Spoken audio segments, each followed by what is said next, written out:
This is Sentinel's Shadow by Theodore K. Alexander. Magic is real, and it's not just confined to dusty old books or fairy tales.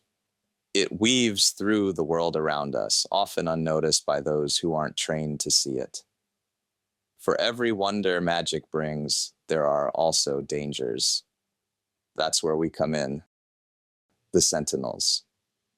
Magical law enforcement officers dedicated to maintaining balance and keeping both the magical and non-magical communities safe. The Citadel is our headquarters, a fortified structure filled with everything we need to do our jobs, from training facilities to council chambers. It's a symbol of our commitment to protect and serve. The Sentinels are an elite group trained in combat, investigation, spellcasting, and diplomacy, working to ensure magic doesn't endanger ordinary people. The city was alive as always, humming with energy. Most people didn't notice it, but when you're a Sentinel, you know that sometimes that hum can get off.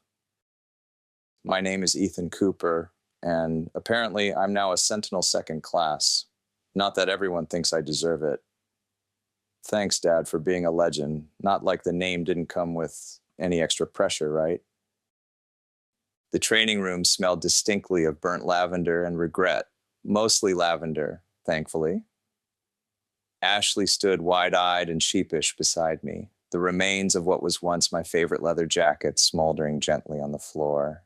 Small wisps of purple-tinged smoke curled upward, dancing in the afternoon light that streamed through the high windows of the Sentinel practice chamber. Her wand, 9 inches of polished blackthorn with a core of thunderbird feather, still glowed faintly at its tip, the residual magical energy dissipating in small arcs of lavender electricity that crackled and jumped between her fingers. The blackthorn wood hummed with a low resonant frequency that sent ripples through the chamber's ambient magical field. Every Sentinel's wand had its own unique energy signature, and Ashley's had always been particularly temperamental, responsive but volatile, much like its owner. Around us, the training room's protective wards pulsed with a soft golden light, having activated automatically when her spell exceeded the safety threshold. The intricate runic circles etched into the stone floor still shimmered with power, containing and channeling the excess magical energy away from the rest of the building. I could feel the wards drawing heat and unstable magical residue into the specialized containment matrix built into the walls, a necessary precaution for a room where apprentice Sentinels practice their craft. "That's going on your permanent record," I said dryly, nudging the charred mess with my boot. The leather crackled in protest, flaking into ashy bits that scattered across the floor's protective sigils. A small stream of blue energy rose from where my boot disturbed the ashes, the runes beneath automatically analyzing and cataloging the magical residue. Ashley winced, her hazel eyes flickering between amusement and genuine remorse. She tucked her wand into the special holster at her wrist, a smooth motion that suggested hours of practice, but not before I caught the way the wood seemed reluctant to go dormant, the magic inside it still wanting to express itself. Some wands were like that, especially those paired with naturally gifted practitioners. They developed a sort of semi-sentience, responding to their wielder's emotions even when not actively channeling a spell. "In my defense, Ethan, you said to visualize intense heat," she said, flexing her fingers to disperse the lingering static charge. The air around her hand still shimmered with heat distortion, the molecular excitation not fully dissipated. "Yeah," I sighed, giving her a sidelong glance, "but there's intense heat and there's Fry your mentor's wardrobe heat." Subtle distinction. I drew my own wand, 15 inches of rowan with a phoenix feather core, and murmured a quick diagnostic incantation, Vestigium Revelare. The tip of my wand illuminated with a cool blue light, casting spectral traces of Ashley's spell into visible relief. The magical signature appeared in the air between us, a complex three-dimensional pattern of interwoven energy strands, mostly fire elemental essence, but interlaced with something else. Curious lavender threads pulsed within the construct, explaining both the unusual color of the flames and their particularly destructive properties. You didn't just cast a standard fire conjuration, I observed, studying the floating magical schematic. See these lavender threads? That's raw transformation energy. You didn't create fire, you transformed the ambient magical particles into a plasma state. Ashley leaned closer to the glowing diagram, her eyes widening with realization. I wasn't thinking about fire specifically. I was focusing on the concept of heat at a molecular level. She raised her wand again, not casting, but using it as a pointer. The visualization exercise from Harrington's text mentioned exciting particles to generate thermal energy, so I tried to accelerate the magical particles already present in the air. And accidentally created magical plasma in the process, I finished, impressed despite myself. Plasma manipulation was graduate-level magic, typically not attempted until a Sentinel reached second-class rank. The fact that she'd stumbled into it accidentally was both concerning and remarkable. Sorry? She offered the word like a question, shoulders rising in an apologetic shrug that didn't quite mask the pride lurking beneath. I fought back a smirk. Ashley Winters was 19, ambitious as hell, and occasionally a walking magical disaster. Her relentless curiosity and boundless enthusiasm made her an exciting apprentice, albeit one likely to send my insurance premiums skyrocketing. Charlie had warned me when I took her on. She reminds me of you, but worse. God help us all. With another flick of my wand and a murmured finire analisi, I dismissed the floating diagnostic pattern. The magical construct collapsed in on itself, releasing a small shower of blue sparks that faded before they hit the floor. Let's maybe ease up on the pyrotechnics until you're less likely to barbecue my clothes, deal? Fair. Ashley conceded, adjusting her stylish pixie-cut hair with casual defiance. She extracted her wand again, twirling it deftly between her fingers. The blackthorn responded immediately, trailing faint traces of that same lavender energy through the air, forming momentary runes that dissipated almost as quickly as they appeared. Unconscious magic, the kind that leaked from powerful practitioners when they weren't actively suppressing their abilities. But you have to admit it was impressive. Spectacular, I admitted, if you ignore the property damage. The truth was, it had been impressive. What should have been a simple fire conjuring spell had somehow morphed into a focused beam of magical plasma that had sliced through my jacket like a laser through butter. I'd never seen that variation before, which was equal parts concerning and fascinating. Ashley crouched down, running her fingers just above the still warm remains. She pointed her wand at the largest intact piece, whispering, Revelio compositus. A small cloud of magical particles rose from the leather, separating into distinct color bands that represented the different magical energies involved in its destruction. I think I channeled it wrong, She said, studying the results of her analysis. See how the transformation matrix is inverted? She used her wand to gently probe the floating diagram, causing ripples in the magical construct. I was trying to follow the visualization exercise in Harrington's elemental manipulation, but I kept thinking about that scene in that movie we watched last week, with the spy and the laser cutter. With a precise flick of her wand, she manipulated the magical particles, rearranging them into what looked like the proper configuration. It was advanced spellcraft, the kind of intuitive magical manipulation that couldn't be taught. You either had the knack for it or you didn't.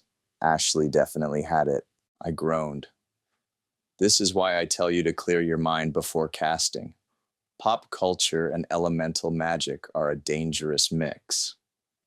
I crouched beside her, examining the perfect cauterized edges of the leather. Although this is actually pretty controlled. Most novices would have torched half the room. Ashley's eyes widened, then she grinned triumphantly. So what you're saying is that I'm gifted. What I'm saying is that you're lucky this wasn't a disciplinary hearing. I stood, offering her a hand up. The training room's magical field adjusted around us, the ambient energy shifting to accommodate our movement. The butcher would have your hide if he saw this. He still thinks you're too reckless for field work. I dispelled the simulation with a casual wave of my wand. The ghostly image collapsed into motes of light that were reabsorbed into the room's magical reservoir, stored for future training exercises. Ashley took my hand and pulled herself up, her expression darkening slightly at the mention of Ambrose Butcher. He's never going to think I'm ready. According to him, I'm a liability waiting to happen. To be fair, you did just assassinate my jacket. The jacket had it coming. She folded her arms, then glanced around the training room with its scorch-marked walls and reinforced barriers. Each mark told a story. That black streak near the ceiling was from Byron Gray's lightning manipulation exercise gone wrong. The crystalline pattern by the east wall resulted from Julia Butcher's experimental ice conjuration. The room was a testament to generations of Sentinels learning their craft through trial, error, and occasional property damage. With a determined expression, Ashley raised her wand again, closing her eyes to concentrate. Reparo vestis, She incanted, making a slow, deliberate figure-8 motion. The ashes and charred remains of my jacket trembled, then began to move. Threads of material stretched and reconnected. Leather reconstituted itself, molecule by molecule. Metal hardware reassembled.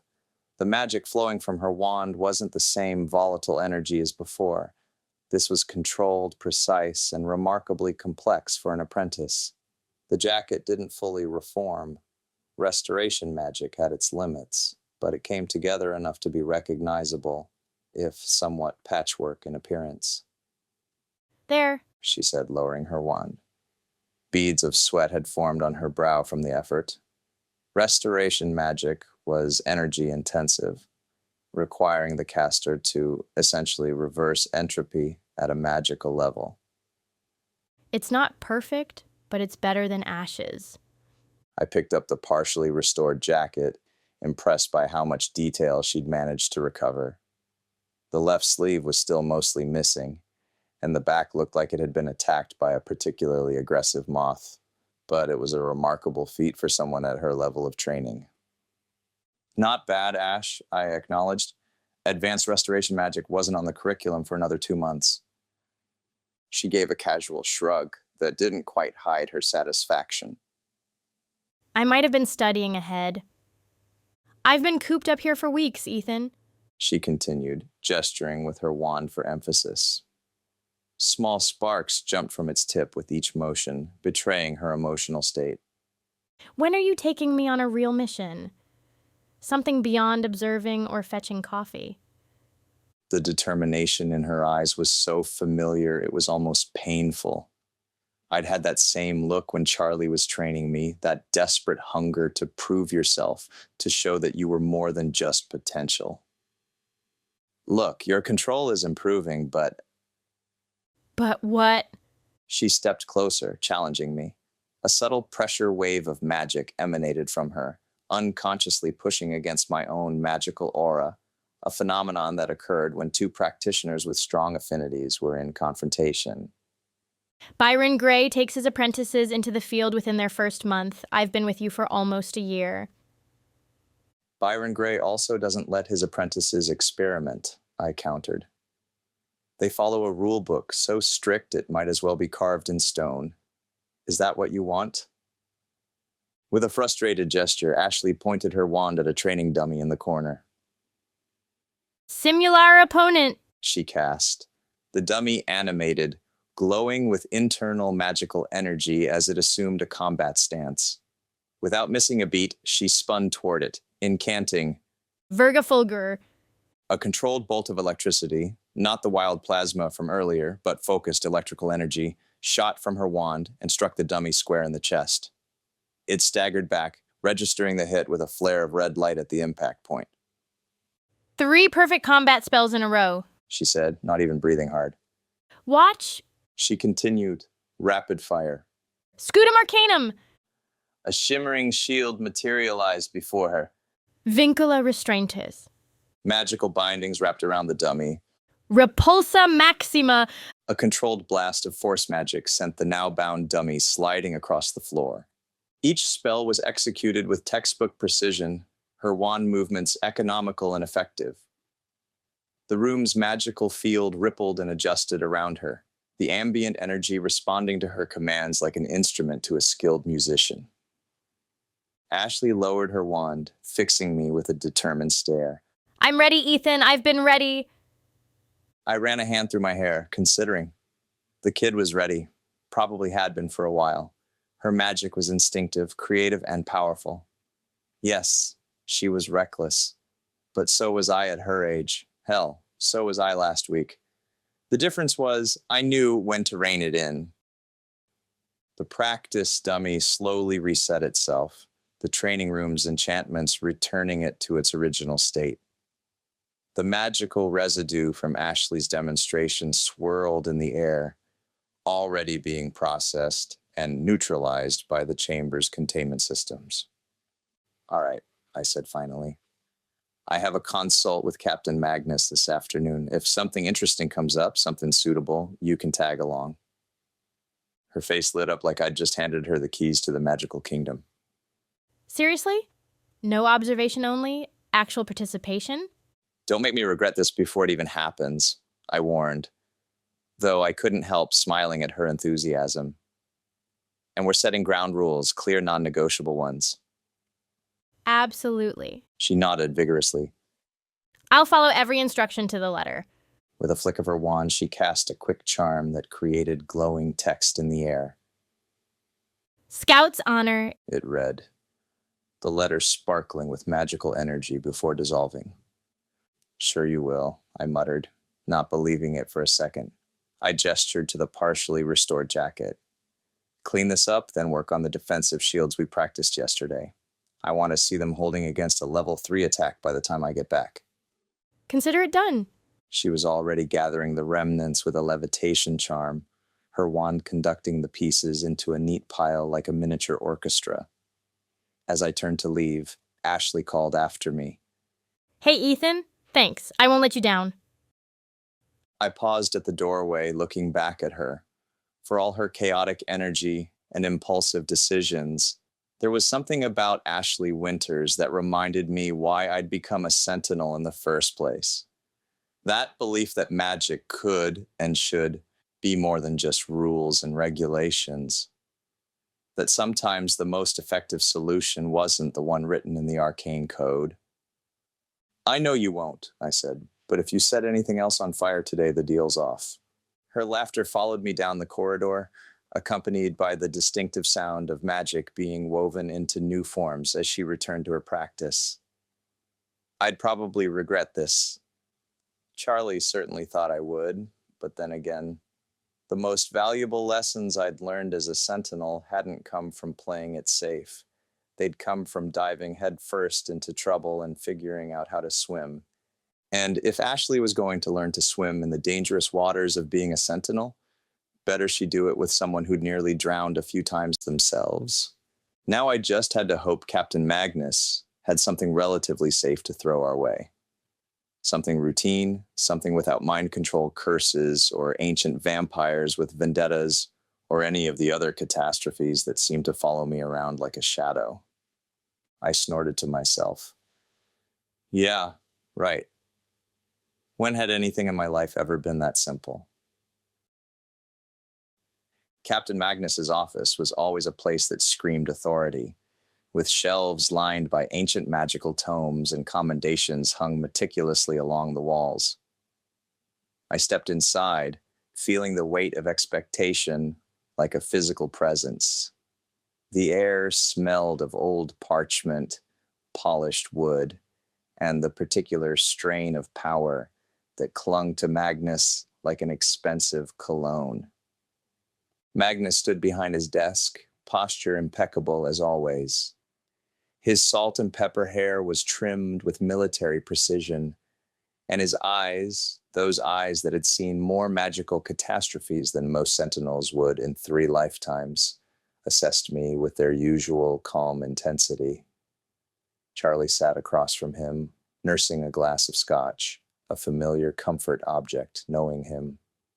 The amber liquid caught the late afternoon light streaming through the windows, creating tiny prisms on the polished desk. Ambrose Butcher leaned against the far wall, arms crossed, his good eye fixed sharply on me as I entered. His long gray hair was pulled back in its customary ponytail, and his eye patch seemed particularly ominous in the shadowed corner he'd claimed as his own. My stomach tightened. Ambrose's scrutiny had that effect, even when I was trying hard not to show it. The man had been my father's colleague after all, and had seen me grow from a grieving 7-year-old into whatever the hell I was now, a sentinel with a reputation for brilliance, recklessness, and a problematic relationship with authority. Nice of you to join us, Ethan. Charlie said, dryly, eyes twinkling with an edge of good-natured patience. Did you lose your way? There was no real heat in his words. Charlie had raised me, taught me battle magic, and mastered the art of calling me out on my bullshit without making me feel like I was disappointing him, most of the time anyway. Traffic, I replied with a smirk, trying to sound nonchalant as I took the remaining chair. You know, magical gridlocks are murder this time of day. Someone tried to teleport their car across 6 lanes and turned Highway 401 into a magical obstacle course. It wasn't entirely a lie. Toronto's magical mishaps had a way of complicating even the simplest commute. The half-truth was more palatable than admitting I'd been helping Ashley clean up after her leather jacket incinerating spell went sideways. Is that supposed to be funny, Cooper? Ambrose's voice cut through the room like a blade. Because I find nothing amusing about tardiness when we're dealing with a potential crisis. I met his gaze, refusing to be intimidated despite the way my pulse quickened. Just trying to lighten the mood, Butcher. I find a little humor helps with crisis management. That's your problem right there. Ambrose pushed off the wall, his imposing frame seeming to fill more space than should be physically possible. Everything's a joke to you. Every rule is flexible, every protocol optional, just like... He caught himself, but the unfinished comparison hung in the air between us. Just like my father. Ambrose. Charlie's voice held a warning note as he set his scotch down. Ethan's here now. Let's focus on the matter at hand. The matter at hand, Butcher continued, his eye never leaving my face, is whether we can trust Cooper with a sensitive case when his idea of procedure is whatever feels right in the moment. My track record speaks for itself, I countered, keeping my voice level despite the anger building in my chest. Last I checked, I had the highest case resolution rate in the division. And the highest rate of property damage. Butcher shot back. Not to mention 3 formal reprimands for unauthorized spell use in civilian areas. Those unauthorized spells saved lives, I said, my casual demeanor slipping. Sometimes the rulebook doesn't cover what you find in the field. The rulebook, Butcher said, his voice dropping dangerously, is written in blood, Cooper. Every regulation exists because someone died without it. Magnus cleared his throat, a subtle reminder of his authority that immediately commanded attention. If you two are quite finished, He said, his calm tone somehow more effective than shouting would have been. we have actual work to discuss. He raised an eyebrow slightly, amusement dancing briefly across his stern face. We've got something delicate on our hands, Ethan. A community has started experiencing unexplained illnesses, cognitive decline, heightened emotional disturbances. Subtle but serious. The shift in tone was immediate. Magnus didn't waste time on pleasantries when there was work to be done, a quality I'd always respected about him, even when it made my life more complicated. Where? I asked, leaning forward. And what kind of pattern are we seeing? Age, occupation, magical ability? Charlie set his glass down, leaning forward intently. It's in the old waterfront district. Mixed community. Some magical families, some mundane. That's what makes this tricky. His expression grew more serious, the lines around his eyes deepening. We need sensitivity here, Ethan. These are victims, not enemies. It's crucial you handle this with care. I caught the emphasis on care Charlie speak for don't go in with battle magic blazing. Fair enough. My reputation for solving problems with magical firepower wasn't entirely undeserved. I'm assuming we've ruled out mundane causes? I asked, my mind already cataloging possibilities. Environmental toxins, gas leaks, that sort of thing. The mundane authorities checked, Magnus replied. found nothing, but our sensors detected trace magical signatures, faint but consistent, like something's been slowly seeping into the area. I nodded, my humor slipping slightly under Charlie's serious gaze. Behind him, Ambrose remained watchful, his presence a stark reminder of my father's shadow looming large. John Cooper had been the sentinel everyone talked about, the one whose cases became textbooks at the Arcane Academy. And here I was, his son, trying to live up to a legacy while simultaneously pretending I wasn't. I straightened my posture, resolving to demonstrate my own capability. So we're looking at what? A curse? Magical contamination? Deliberate attack? That's what you need to find out, Magnus said. without causing a panic or alerting whoever might be behind it. I drummed my fingers on the armrest, thinking, I'll need to get close, maybe set up some detection wards, probably do interviews, but keep it subtle. I paused, considering my next words carefully. Ashley thinks she's ready for the field, I offered, shifting my weight. She's got talent and she's more enthusiastic every day. This might be a good first case. Low profile, investigative rather than combat-oriented. Absolutely not. Butcher's response was immediate and forceful. Winters is even more reckless than you are. The girl turned an entire filing room into a butterfly sanctuary last month because she was bored with paperwork. She was practicing transfiguration, I defended, and she turned them back. Most of them. Butcher corrected acidly. We're still finding the occasional fluorescent butterfly in the archives. Hardly the discretion needed for a mixed community operation. Charlie chuckled softly, giving a slight shake of his head. Enthusiasm isn't experience, Ethan. She's talented, no doubt, but do you really think she's ready for something this nuanced? There was genuine concern in Charlie's voice, not condescension. He'd been there when Ashley first demonstrated her magical aptitude, a spectacular display that had involved accidentally turning all the furniture in the assessment room into various woodland creatures. She'd improved since then, mostly, but her control still had moments. I hesitated, suddenly aware that all eyes were trained sharply on me. Magnus's assessing gaze, Charlie's careful patience, Ambrose's silent judgment. I felt every bit the young apprentice once again. I covered quickly with a grin, trying not to show how nervous I felt. Ashley's bright enough not to blow us up, mostly. She just needs the right guidance. Your guidance. Ambrose's voice was rough, layered with subtle skepticism. His eye narrowed, pinning me in place. The words hung in the air, weighted with everything left unsaid. Your father would have known how to handle this. Are you sure you're up to it? You're sure you're ready to step out of your father's shadow, Cooper? There's a lot riding on this. Ambrose's voice was rough, layered with subtle skepticism. His eye narrowed, pinning me in place. Ethan's more than proven himself. Charlie interjected before I could respond.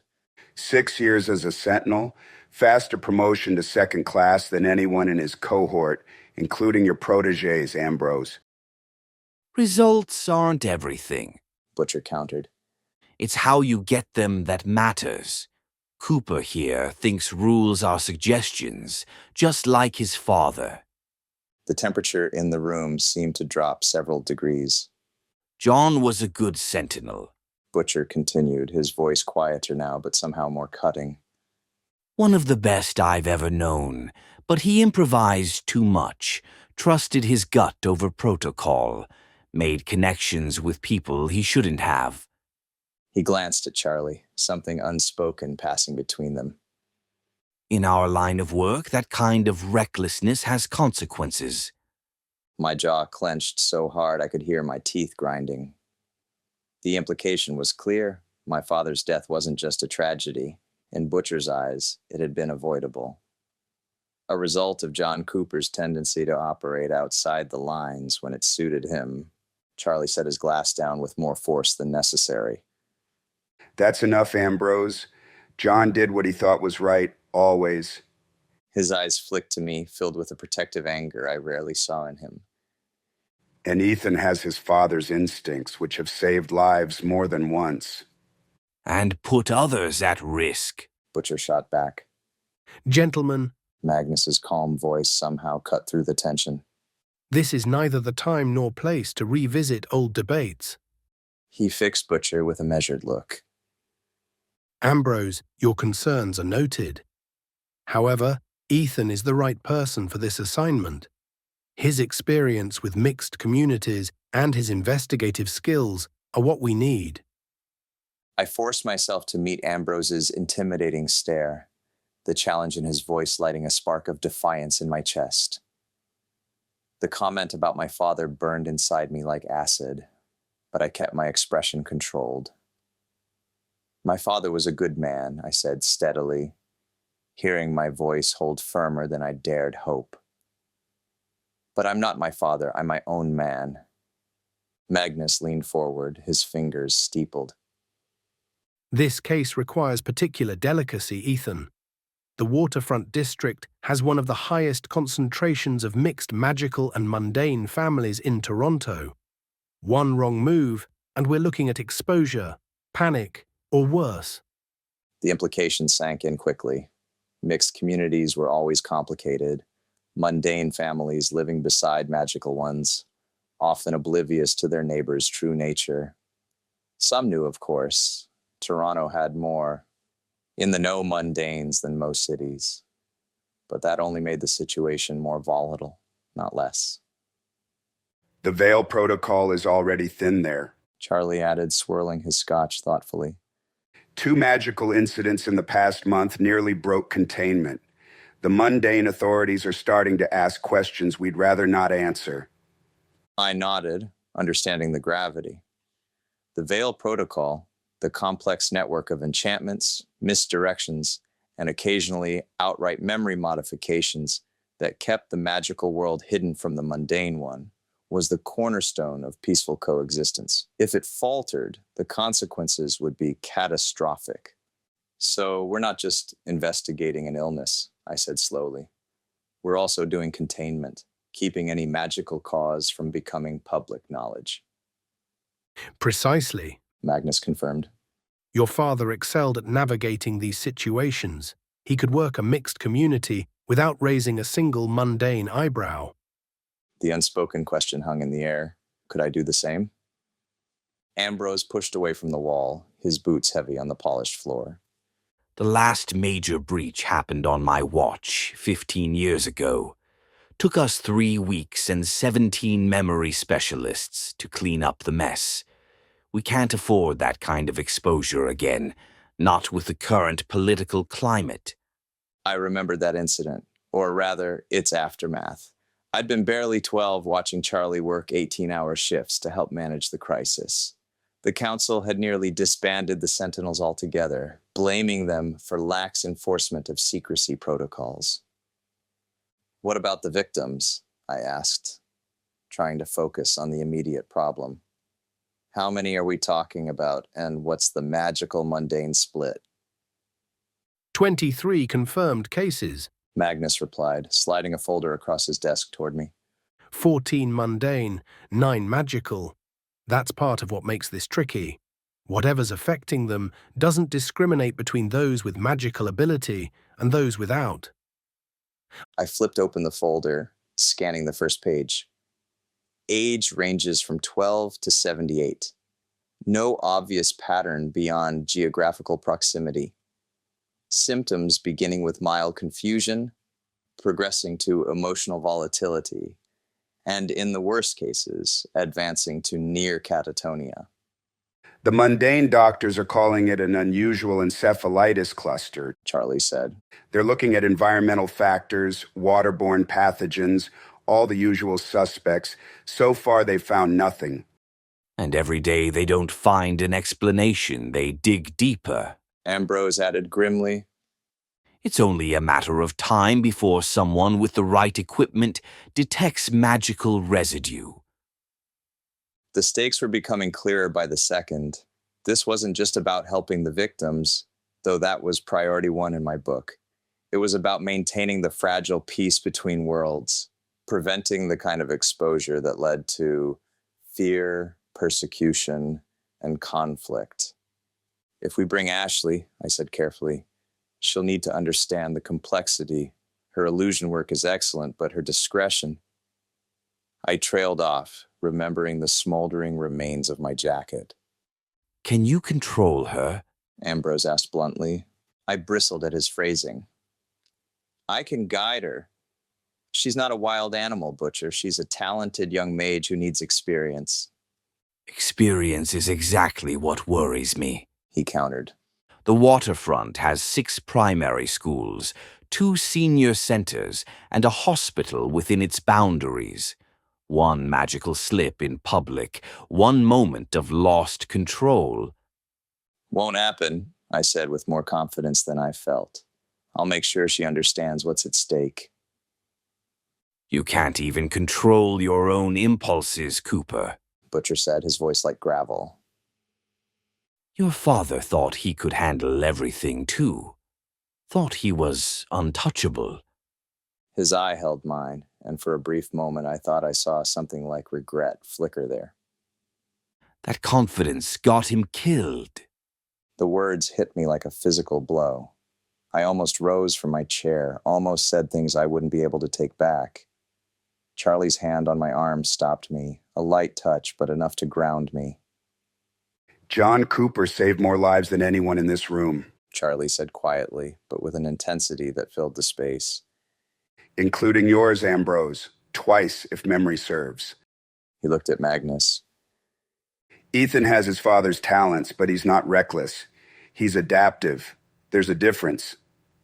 Magnus and Charlie exchanged a look I couldn't quite interpret. After a moment, Magnus nodded. Very well, but you'll need to blend in. No obvious magic. No flashing your Sentinel badge unless absolutely necessary. The residents need to see you as helpers, not authorities. He reached into his desk drawer and withdrew 2 ID cards. You'll be posing as public health researchers investigating a potential environmental toxin. It's close enough to the truth to be believable. I took the cards, examining the convincing forgeries. Apparently, I was now Dr. Ethan Collins from the Ontario Environmental Health Institute. The cover story gets you access without raising alarms. Charlie explained. People are more likely to talk freely if they don't know you're magical law enforcement. And if we find the source, I asked. What then? Contain it. Magnus said firmly.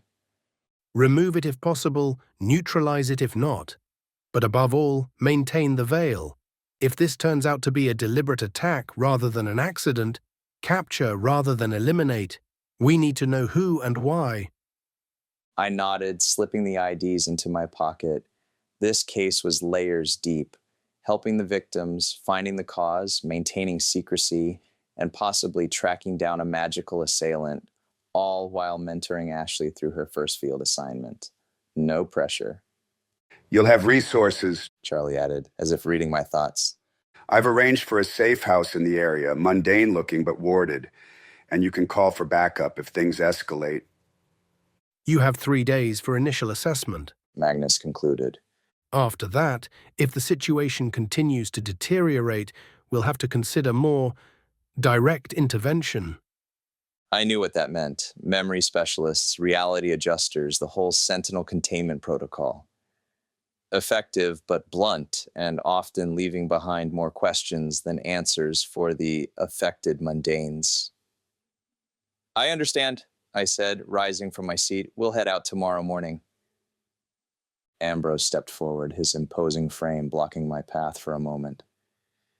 Your father knew how to work both sides of the veil, Cooper. He could talk to mundanes and magicals with equal ease. That's a rare talent. His eye searched mine. Let's see if you inherited more than just his looks.